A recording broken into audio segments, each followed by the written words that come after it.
Ladies and gentlemen, inductee J.B. Davis. 1953.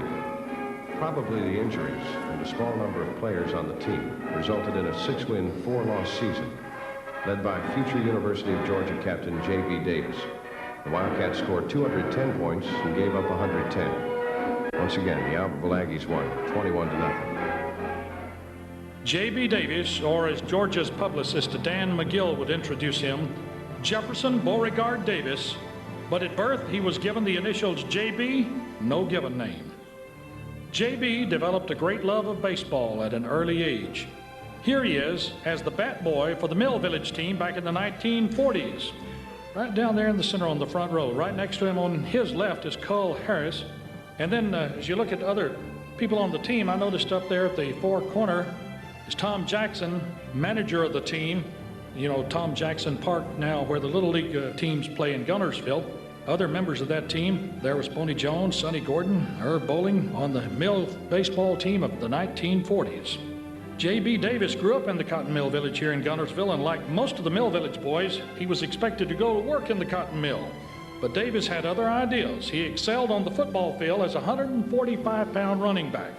Here, J.B. Davis, All-State halfback and team captain for the Marshall Wildcats, meet the Aggie captains on Turkey Day 1953 at Aggie Stadium. Captain Davis, number 23, with a headgear on. He said that Coach Chorba said, when you get out there, fellas, do not remove your helmets. All of the Wildcats with their headgear on. Notice all of the Aggies are bareheaded. The other two captains there with Davis, R.B. Norrell and Frank Wedgeworth. Notice a couple of them I know right off there for the Albertville Aggies, number 51. There in the center, Neil Reed, brother to Charter Hall of Fame inductee Ralph Reed, and on the other end, number 20, Doc Gilliland for the Albertville Aggies.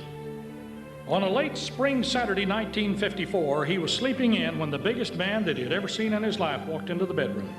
He pulled the covers off and said, "Get up, let's go eat a steak and go to Georgia." It was Big Jim Watley, the baseball coach, who was also a football recruiter. The same Big Jim Watley of Alabama fame, the Bear Bryant, Buddy Baird era of the 30s at Alabama. As soon as he and Big Jim had polished off a couple of steaks at Ray's Barbecue on Sand Mountain, the coach and the prospect were ready to head to Athens, Georgia. J.B. told Watley he had to go by the cotton mill and inform his mother. They went down to the cotton mill where his mother labored daily as a spinner, even for a half day on Saturday. They rang the bell on the outside of the fence which encircled the mill. A guard sent for his mother. She talked to J.B. and Watley through the fence, the boy breaking the news to his mother that his decision was to enroll at the University of Georgia to play football and baseball on scholarship. His mother supported his decision, and J.B. was happily chauffeured to Athens. J.B., like most of the boys in the Mill Village, had 2 shirts, 2 pairs of blue jeans, a leather sweater, and 1 pair of shoes. They wore one set while the other was being washed. One day while he was at Georgia after practice, Bill Cloud, a recruiter from North Alabama, left J.B. some brand new apparel, 2 pairs of jeans, 2 shirts, and a new pair of shoes. "I never realized I was poor till I got over to Georgia," said J.B. J.B. led the nation with a punt return average of 29.3 yards. 2 of his returns in 1956 were for touchdowns that beat Alabama and against 5th-ranked Miami that earned the Bulldogs a 7-7 tie. For both games, he was named the SEC Player of the Week. "They told me I wouldn't last 3 days under Coach Butts," he said.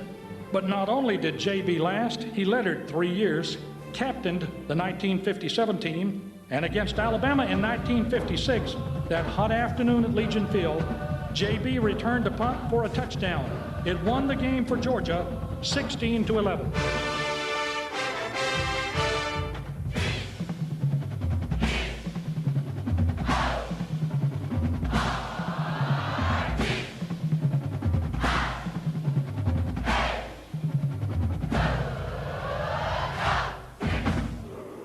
Here are the starting backs for Georgia at the beginning of J.B.'s sophomore season.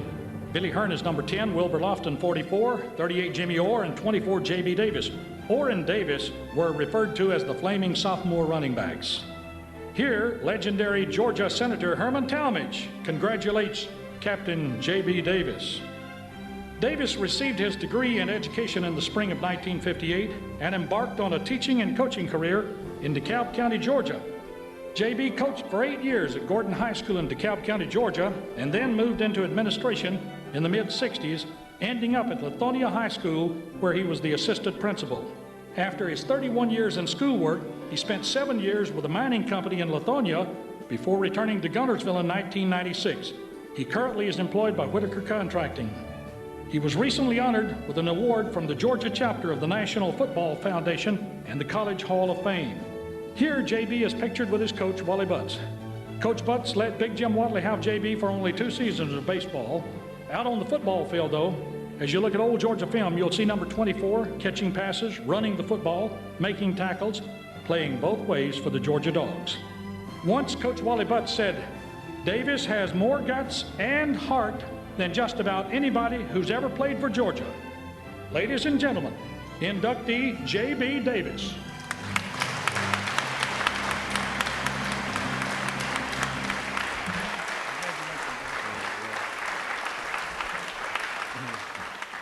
And I'm not running. Coach Lee's wife told me that as soon as they announced my name, I'd take off running. But I want to thank Tom Mosby also for nominating me, and the committee for selecting me, and especially Yancey here. I think he makes a good undercover agent. He gets more stuff on you than you'll ever know. But mostly, I'd like to thank the good Lord above for sending Coach Chorver and Coach Lee to Marshall County High School. Thanks.